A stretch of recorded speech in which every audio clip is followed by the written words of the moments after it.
गोदान बोसोरजों लोगोसे फै जोङो गोदान बोर आरो गोदान मुंखौ फोरबोनि मुङै नाजावनि।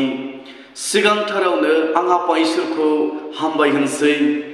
लोगोसेयै इसोरनि राव खोनासंनो मोजां मोनग्रा नोंथांमोन बयखौबो फोरबो जिसु ख्रिस्टनि मुङै आंनि चेनेलाव आङो बरायनानै आङो लायो। लोगोसेयै गोदान बोसोरनि गोजोननाय गाहाम हामलायनायखौ नोंथांमोननिसिम जासिबावनाय थाबाय। बयनिसिमबो गोदान बोसोरनि गोजोन्थों। गोबाङा हयथ' गोदान बोसोरखौ नाजावनो थाखाय गोदान बोसोरखौ बरायनो थाखाय गोबां जिबनाव हयथ' प्लानिंफोर खालामदों आरो गोबाङा गोदान बोसोराव रंजानायजों गोदान बोसोरखौ बरायनो थाखाय गोसो जादों आरो लुबैदों। नाथाय जोङो दिनै इसोरनि फिसाफोर जानानै गोदान बोसोराव जोङो मा मावनो नांगौ आरो गोदान बोसोराव जोङो माबोरै गोदान बोरखौ नाजावनो हागोन बे बिषयखौ लानानै फै जोङो दसे सम इसोरनि रावखौ खोनासंनि। बिनि सिगां बुंनो लुबैदों नोंथाङा गोदान बोसोरजों लोगोसे गोदान बोर, गोदान मिजिं, गोदान रंजानाय, गोदान सान्थिखौ नोङो नाजावनो थाखाय आरो मोननो थाखाय नोंनि बेक्तिगत जिबनाव नोंनि नखराव लुबैयो ने? जुदि नोङो गोदान बोसोरजों लोगोसे गोदान रंजानाय, गोदान बोर, गोदान आसा नोंनि जिबनाव आरो नोंनि नखराव नांगौब्ला अन्नानै बे इसोरनि रावखौ बे भिडिअखौ नोङो जोबजासे खोनासं जेन' बे भिडिअनि गेजेरजों नोंथाङा जिबनाव थुलुंगानायखौ मोनो। बिनि सिगां आं इसोरनि रावखौ फरायगोन। गितफोरनि बिलाइ 105 नम्बर आङो सारिपदखौ फरायगोन जिसुनि मुङै।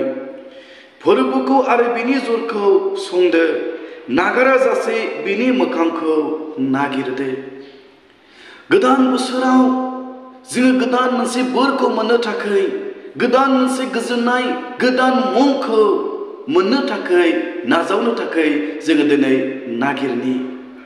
गोदान बोसोरखौ जोङो जिबनाव बरायनायनि सिगां, गोदान बोसोरनि मुङाव रंजानायनि सिगां जोंनि बेक्तिगत जिबनाव बासायगिरिखौ मोननो, जोङो जोबनो गैयै जिबनखौ मोननो फै आंनि अनजाग्राफोर जोङो नागिरनि। संसारनि मानसिफ्रा गोदान बोसोराव गोसोबादि रंजानो, गोसोबादि जायै लोङै रंजानो हागौ। नाथाय इसोरनि गोथां रावा बुंदों फोरबोखौ आरो बिनि जरखौ नागिरदो, नागारा जासे बिनि मोखांखौ नागिरदो। जोङो गोदान मुंखौ मोननो हानाय बादि, गोदान बोरखौ मोननो हानाय बादि फै जोङो दिनै फोरबोखौ नागिरनि। माबोरै नागिरनो आंनि अनजाग्राफोर? आरो जोङो सोरजिगिरिखौ नागिरनाया मानो गोनां? गोदान बोरखौ जोङो मोननो नागिरनाया मानो गोनांथि दं आंनि अनजाग्राफोर? दिनै नोंनि थासारिया जेखि जाया मानो, नोङो दिनै जेखि कन्डिसनाव नोङो जिउ खुंनो गोनां जायाखै मानो, संसारनि मानसिफ्रा गोथै बोसोर नोंखौ सासे पापी होननानै मिथियोब्लाबो आरो मिथिदोंब्लाबो गोबां मानसिफ्रा नोंखौ बेबायदिनो पापी, गाज्रि होननानै सानदोंब्लाबो आरो मिथिदोंब्लाबो, नाथाय इसोरा दिनै नोंनो गोदान बोरखौ होनो, गोदान बोसोरजों लोगोसे गोदान रंजानाय, गोदान सान्थिखौ होनो थाखाय इसोरा नोंखौ लिंदों। फै जोङो इसोरनि रावखौ आरोबाव खोनासंनि। आङो फरायगोन लुकासनि बिलाइ 19:1-10 पद। गोजौआव लिरनाय दं जाखायनि बिसय। बै समाव जेब्ला जिसु ख्रिस्ट'आ जिरिख'नि लामाजों थाबायलांबाय थादों आरो बै समाव गिदिर मोनसे दाफाया जिसुनि उन उन थाबायलांबाय थादोंमोन।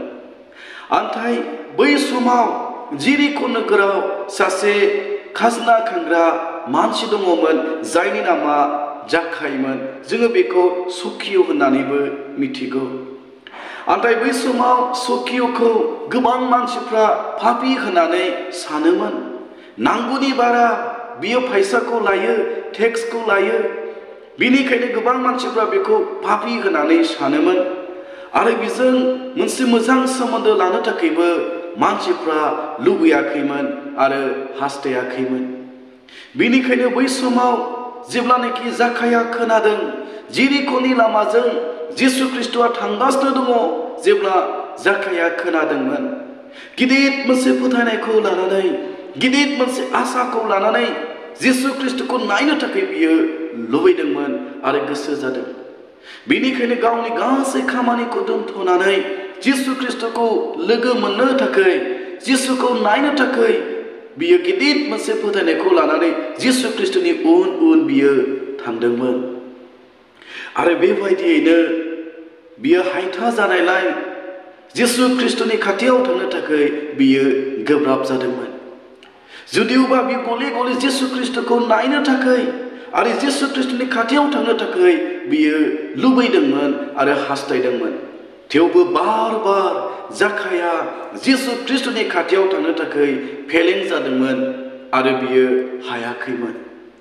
थेवबो जुदियोबा भिर भारनि गेजेरजों थांनानै जिसु ख्रीष्टखौ लोगो हमनाया गोब्राब जादोंब्लाबो जाखाया गिदिर मोनसे फोथायनायखौ दोनदोंमोन, आङो दिनै बे जिसु ख्रीष्टखौ जिबनाव लोगो मोननो नांथारगौ। आङो खोनादों जाय जिसु ख्रीष्टआ थैनायखौ फोथांनो हायो, आङो खोनादों जाय जिसु ख्रीष्टआ लेंग्राखौ थाबायहोनो हायो, बुबाखौ रायज्लायहोनो हायो। बेनिखायनो बे जिसु ख्रीष्टखौ आङो जेखि जाया दिनै नायथारगोन आरो जिसु ख्रीष्टखौ आं जेरैखियाब्लाबो आङो लोगो मोनथारगोन। गेदेर मोनसे फोथायनायखौ बियो जिबनाव दोनदोंमोन। बेनिखायनो जाखाया जि लामाजों जिसु ख्रीष्टआ थाबायलांबाय थादोंमोन, सिगांग्रो थांनानै फांसे बिफाङाव सखिय'आ गाखोदोंमन। बिनि हास्थायनाया बेनोमोन, आङो हायथाथा जायोब्लाबो बिहिरनि गेजेरजों थांनानै जिसु ख्रीष्टखौ नायनो थाखाय आङो हायाब्लाबो आङो दंफां सायाव गाखोगोन आरो दंफां सायाव गाखोनानै आङो जिसु ख्रीष्टखौ आङो नायगोन। गिदिर मोनसे आसा, गिदिर मोनसे फोथायनायखौ सखिय'आ दोनदोंमोन आरो बेबायदियैनो स्रि बियो दंफांनि सायाव गाखोनानै जिसु ख्रीष्टखौ नायनो थाखाय बियो नेबाय थादोंमोन। आरो गिदिर मोनसे गाजा गोमजा गिदिर हानजाया जिसु ख्रीष्टजों लोगोसे थांफादोंमोन आंनि अनजाग्राफोर। आरो बेबायदियैनो जिसु ख्रीष्टआ सखिय' गाखोनाय बिफांनि गुदियाव बियो गसंथानानै सखिय'खौ बुंदोंमोन, सखिय' नोङो दंफांनिफ्राय ओंखारबोदो, मानोना आङो दिनै नोंनि न'आव आलासि जाहैनो नांगौ। बेनि थाखाय आफा इसोरा बाख्नाय जाथों। गोबां भिर दङमोन, गोबाङा जिसु ख्रीष्टनि उन उन थांदोंमोन। आरो जिसु ख्रीष्टआ गावनि थांनो गोनां लामाखौ सोलायनानै सखिय'खौ बियो बुंदोंमोन, सखिय' आङो दिनै नोंनि न'आव थांनो गोनांथि दङ, आं नोंनि न'आव आलासि जाहैनो गोनांथि दङ।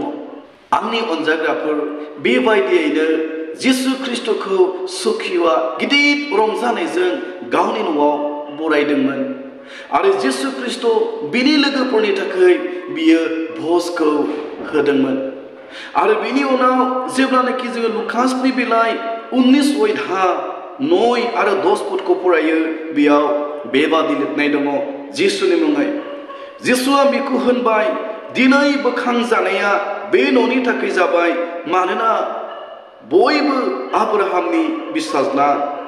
मानसिनि फिसा हौवाया हफायनायखौ नागिरनो आरो बासायनो फैबाय। जिसु ख्रीष्टआ नुदों सखिय'आ मानसिफोरजों पापी होननानै सानजायोमोनब्लाबो, पापी होननानै बुंजायोमोनब्लाबो, थेवबो जिसु ख्रीष्टखौ नायनो थाखाय सखिय'आ गोसो जादोंमोन आरो बियो जिसु ख्रीष्टखौ गावनि न'आव जायगा होदोंमोन, बरायदोंमोन। आरो बिनि उनाव आंनि अनजाग्राफोर, जिसु ख्रीष्टआ सखिय'नि गासै बदनामखौ बियो खोमोरदोंमोन। बै समाव जिसु ख्रीष्टखौ लोगो मोननायनि सिगां, जिसु ख्रीष्टखौ गावनि न'आव बरायनायनि सिगां मानसिफ्रा सखिय'खौ पापी होननानै मिथियोमोनब्लाबो, मानसिफ्रा सखिय'खौ पापी होननानै सानोमोनब्लाबो, जिसु ख्रीष्टआ सिखांनानै बुंदोंमोन, बोखांजानाया दिनै बे न'खराव जाबाय। मानोना बयबो आब्राहामनि बिश्वासला जिसुआ बुंबावदोंमोन दि मानसिनि बिसा हौवाया होफायनायखौ नागिरनो आरो बासायनो फैबाय। बे आयदानि गेजेरजों आं दिनै नोंथांखौ थुलुंगानो लुबैदों आंनि अनजाग्राफोर। मानसिफ्रा दिनै नोंखौ साननो हागौ बियो सासे पापी। नोङो गथायै बोसोर लोंग्लुं जाग्लुंजों नोङो समखौ बिथायबोदोंमोनब्लाबो गोबां मोदोमनि लुबैनायजों गोबां रोखोमनि फाबाव नोङो गोजोमनानै गथायै बोसोरखौ नोङो बारहोदोंमोनब्लाबो आंनि अनजाग्राफोर दिनै गोदान बोसोरजों लोगोसे नोङो गोदान बोर आरो गोदान आशीर्बाद गोदान सान्थिखौ गोदान बोरखौ नोङो मोननो हागौ। जेरै बै समाव सखिय'आ बियो जिसु ख्रिस्ट'खौ बरायनायनि उनाव जिसु ख्रिस्ट'खौ आह्वान खालामनायनि उनाव जिसु ख्रिस्ट'आ गासै बदनामखौ बोखारदोंमोन आरो जिसु ख्रिस्ट'आ बियो बुंदोंमोन दिनै बे न'खराव बासायजानाया फैबाय, दिनै सखिय'नि जिबनाव बासायजानाया फैबाय, बियो पापी नंबावलिया नाथाय बियो बासायजानायखौ मोनबाय। आरो बेबायदियैनो बै समाव सखिय'आ जिसु ख्रिस्ट'खौ लोगो मोननायनि उनाव जिबनाव गोजोननाय मोनदोंमोन, गथै जिबनाव मावनाय पापनि निमाहाखौ मोनदोंमोन, गोदान जिबनखौ मोनदोंमोन, गोदान रंजानायखौ मोनदोंमोन, गोदान सान्थिखौ मोनदोंमोन आरो गथै बिनि बदनामा जोबनानै थांदोंमोन। दिनैबो गोदान बोसोरजों लोगोसे नोङो नोंनि जिबनखौ फोरबोनो होयोब्ला आरो दिनै बे गोदान बोसोराव नों गासै गाज्रिखौ नागारनानै नोङो फोरबोनो गावनि बेक्तिगत जिबनखौ नोङो होयोब्ला दिनै जेब्ला फोरबोनो नोङो नोंनि जिबनखौ होगोन आरो जेब्ला नोंनि बेक्तिगत जिबनाव जिसु ख्रिस्ट'आ जायगाखौ मोनगोन, दिनै गोदान बोरा नोंनि जिबनाव फैगोन। गथै मावनाय पापनि निमाहाखौ नोङो मोननो हागौ। गथै निरासा जानाय जिबनाव नोङो आसाखौ मोननो हागौ।